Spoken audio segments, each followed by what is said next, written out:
On yesterday, we talked about how many of these politicians and elected officials actually grew up and had their entire worldview shaped by Jim Crow, because we're dealing with people in their 70s and their 80s, people who were born in the 30s and the 40s, who had fully formed worldviews by the time of the 1964 1965 Civil Rights Act and Voting Rights Act.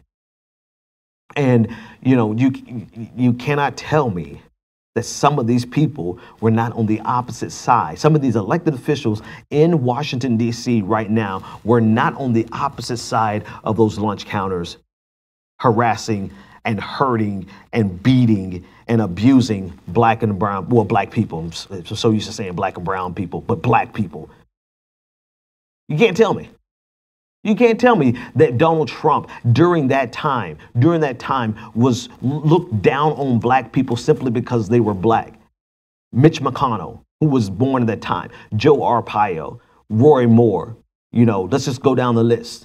How many of them had their entire worldview shaped and framed by the Jim Crow period in American history, who are leading our country now? So it should not be a shock to us that they espouse these types of talking points and that they are still protecting a system. We are not that far removed from the civil rights movement.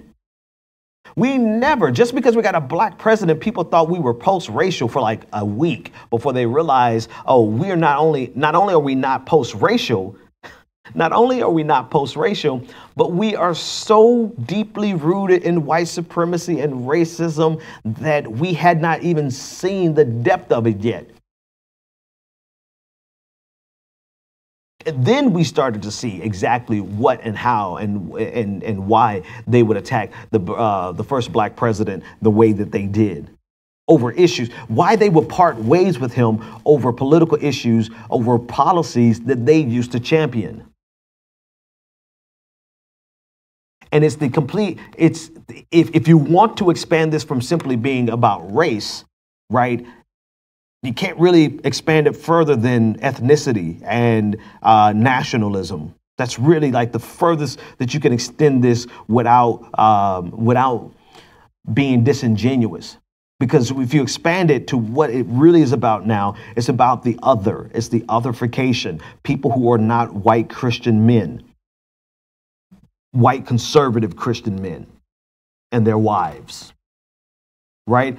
It's inclusive. It's the attack that we saw, the downward spiral that we went after 2001.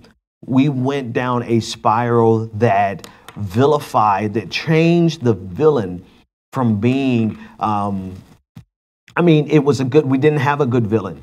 We didn't have a good villain between 1989 and 2001. I'm trying to think, maybe there was. I guess the only real villain was the Clintons during that period, between 2001. The 92 to 2001, the villains were the Clintons. And then 2001 gave us a villain that was sufficient enough to replace the Cold War villain, terrorists. And so we quickly devolved into this downward spiral that's inclusive of religion, inclusive of ethnicity and race, but ultimately it could be combined and best represented by the otherification, the other. And this idea, this insipid idea that America was built by white men and that this country belongs to white people. But it shows you that we haven't made any significant moves from the racism of the civil rights era, pre-civil rights era. We haven't made any significant moves whatsoever because we were so quickly able to devolve back into the period where, people are just saying the N-word with regard to black people. Like it's nothing. And why should we be surprised if we put into context how much of our government, state and local and the federal level, is controlled by white men who are 65 and older, who had fully formed opinions during Jim Crow civil rights era? We haven't outlived them yet. That's the bottom line. We have not outlived them yet. Does this work? Yeah, it works. We have not outlived them yet. And the bad part about it is that this racism is reproduced. So we're not going to outlive them because they are reproducing this as quickly as they're reproducing babies. I was going to say something horrible. We can't outlive their racism because it is born again every single generation. And the lie that they have to tell themselves gets bigger with every generation. I honestly just want one of these conservative, one of these white people who swear to tell me to go back to Africa. I really want you to go. Let's go to, familytree.com. Let's go to familytree.com and let's just compare. Let's just compare how far back you go back in these United States as compared to me.